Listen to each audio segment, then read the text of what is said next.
Protesters have been hanging on to the ship for about 5 hours now. They haven't let go and they are physically preventing it from leaving. Activists got word early this morning that this ship is ultimately headed to Israel with a delivery of American weapons, and they have been here for hours stopping the ship from leaving. U.S. imperialism has killed countless millions of people around the world for decades now. We have a responsibility as people in the imperial court to make a clear stand against it.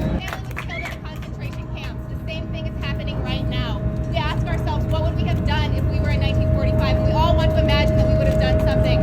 What you're doing right now is what you would have done. There are hundreds more activists who are on the other side of the fence. Police aren't letting them get through, and they say they're not going to leave. We've been here since 6 o'clock in the morning.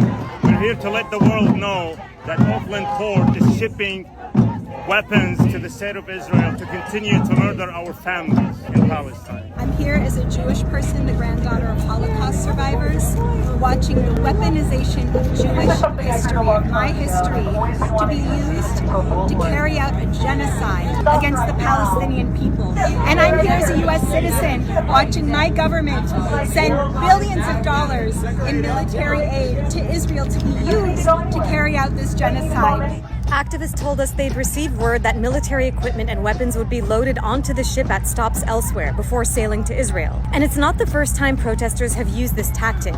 In both 2014 and 2021, protesters successfully blocked Israeli cargo ships at the Oakland port. This ship, the MV Cape Orlando, is part of the U.S. Ready Reserve Fleet and was used in the wars in Iraq and Afghanistan. So the ship ultimately left after 9 hours, but the protesters are chanting, "See you at the next stop, we'll be back." The 3 protesters hanging from the ship were also arrested. Every cause is helpful. War crimes got to stop, and the biggest war crimes are being committed by Israel and the United States right now.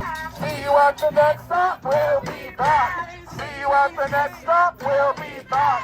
See you at the next stop, we'll be back. See you at the next stop, we'll be back.